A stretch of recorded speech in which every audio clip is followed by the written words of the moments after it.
Hello RBC 12th biology के अध्याय 37 में आज हम शुरू करते हैं आनुवंशिक त्रिक। ये सारणी जो पूरी आप देख रहे हैं ये आनुवंशिक त्रिक की है।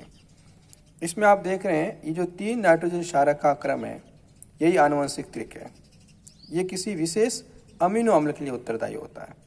तो यहाँ पर अपन देख रहे हैं कुल 64 आनुवंशिक कूट बनाए गए हैं। जैसे ये पहला, ये दूसरा, तीसरा, चौथा, ऐसे 64 आनुवंशिक कूट है। ये 64 आनुवंशिक कूट है ये UCAG नामक नाइट्रोजन क्षारक से बनाए गए। इनको बनाने के लिए ये प्रथम स्थान है, यानी इधर से पहला नाइट्रोजन क्षारक लेते हैं, फिर इसमें से दूसरा लेते हैं, फिर इसमें से तीसरा लेते हैं। इस प्रकार ये 64 आनुवंशिक कूट है, जिसमें अगर अपन देखें तो ये जो पहला आनुवंशिक कूट है UUU ये फेनिल एलानिन के लिए उत्तरदायी होता है। यानी जैसे ही आनुवंशिक कूट जाएगा राइबोसोम के पास तो राइबोसोम अपन से फेनिल एलानिन नामक अमीनो अम्ल को जोड़ेगा।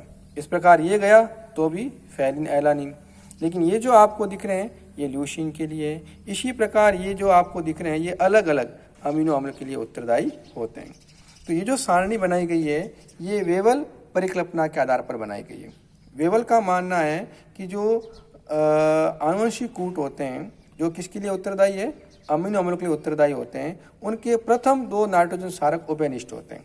जैसे इसमें देखिए आप इन चारों में प्रथम 2 सब में कॉमन है UUUUUU, जो तीसरा है वो सब में अलग अलग है। इसी प्रकार अगर इसमें देखें तो इसमें CU सब में कॉमन है, तीसरा क्या है अलग होता है। इसका मतलब जो नाइट्रोजन क्षारक होते हैं आनुवंशिक कोट होता है उसमें प्रथम 2 अमीनो नाइट्रोजन क्षारक तो उभयनिष्ठ होते हैं, तीसरा नाइट्रोजन क्षारक ही बदलता रहता है।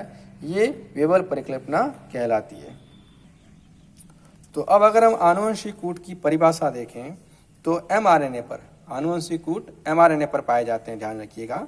तो mRNA पर स्थित 3 नाइट्रोजन क्षारक का वह अनुक्रम जो विशेष अमीनो अम्ल किसके लिए, पॉलीपेप्टाइड जो श्रृंखला होती है, प्रोटीन जो श्रृंखला होती है, उस श्रृंखला में अमीनो अम्ल एक के बाद एक जुड़े होते हैं। तो विशेष अमीनो अम्लों के लिए उत्तरदायी होता है आनुवंशिक कूट या प्रकूट या त्रिक कहलाता है। और इसकी खोज की थी नेरेनबर्ग और मैथियास ने। अब अगर अपन आनुवंशिक कूट की विशेषताएं देखें तो पहला आनुवंशिक कूट 3 नाइट्रोजन क्षारक के बने होते हैं, यानी इसमें 3 नाइट्रोजन क्षारक का क्रम होता है, जैसा अभी अपन ने पिछली सारणी में देखा था। और दूसरा देखें तो ये mRNA पर पाए जाते हैं और इन्हें mRNA पर 5' से 3' दिशा में पढ़ना चाहिए। शुरुआत करनी है 5' दिशा से, खत्म करनी है 3' दिशा की ओर। अगला देखें तो आनुवंशिक कोड अल्प विराम रहित होते हैं, यानी आनुवंशिक कोड जब भी अपन mRNA पर लिखते हैं तो उनमें कहीं भी अल्प विराम का प्रयोग नहीं करना है। और ये परस्पर अव्याप्त यानी एक दूसरे पर ओवरलैप भी नहीं होते हैं, इस कारण इनको लगातार पढ़ा जाता है। अगला देखें तो आनुवंशिक कोड सर्वव्यापी होते हैं, मतलब सभी जीवों में पाए जाते हैं, चाहे भले वो वायरस हो और भले बड़ा से बड़ा कोई स्तनधारी जीव हो। अगला देखें तो आनुवंशिक कोड की कुल संख्या 64 होती है। अभी अपन ने पिछले सारणी में देखा था इनकी संख्या 64 होती है। अच्छा, 64 आनुवंशिक कूट है, इसमें से कुछ आनुवंशिक कूट ऐसे होते हैं जो केवल एक ही अमीनो अम्ल को कोडित करते हैं। ऐसे आनुवंशिक कोड जो केवल एक ही अमीनो अम्ल के लिए एक ही कोड उत्तरदायी होता है, ऐसे कोडों को असंदिग्ध आनुवंशिक कोड कहते हैं। जैसे AUG ये मैथ्योनिन के लिए होता है, यानी मैथ्योनिन के लिए केवल AUG आनुवंशिक कोड ही है और कोई दूसरा कोड इसके लिए है ही नहीं। इसी प्रकार ट्रिप्टोफैन के लिए है, इसके लिए केवल UGG नामक आनुवंशिक कोड ही उत्तरदायी है। तो इसी प्रकार कुछ अमीनो अम्ल ऐसे होते हैं जिनके लिए एक से अधिक आनुवंशिक कोड पाए जाते हैं। ऐसे आनुवंशिक कोड होते हैं उनको अपाशित कोडॉन कहते हैं। तो कुछ आनुवंशिक कोड ऐसे होते हैं जो प्रोटीन संश्लेषण यानी पॉलीपेप्टाइड श्रृंखला के निर्माण को प्रारंभ करते हैं, यानी जब तक ये आनुवंशिक कोड नहीं आएगा प्रोटीन संश्लेषण शुरू नहीं होगा। ऐसे आनुवंशिक कोड को प्रारंभन कोडॉन कहते हैं। और ये ध्यान रखिए AUG होता है। जब तक ये AUG आनुवंशिक कूट राइबोसोम के पास नहीं पहुंचेगा तब तक राइबोसोम प्रोटीन संश्लेषण की शुरुआत नहीं करेगा।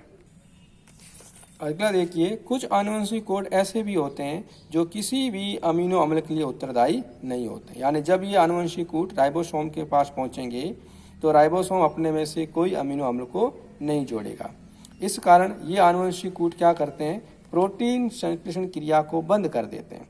इस कारण इन आनुवंशिक कोड को समापन या रोधक कोड कहते हैं, जैसे UAA, UAG और UAA, UAG और UGA। अभी अपन ने पढ़ा था आनुवंशिक कोड की कुल संख्या 64 होती है, लेकिन ध्यान रखना ये 20 अमीनो अम्ल के लिए उत्तरदायी होते हैं। यानी अमीनो अम्ल की संख्या 20 है, लेकिन उनके लिए कुल कोडोन कितने हैं, 64। तो ये कुल 64 कोडोन है और ये सामने लिखे हैं, ये इन अमीनो अम्लों के संक्षिप्त रूप लिखे हुए हैं। तो इस प्रकार ये हमने अध्याय 37 पूरा किया। आशा करता हूँ आपको समझ में आया होगा। धन्यवाद।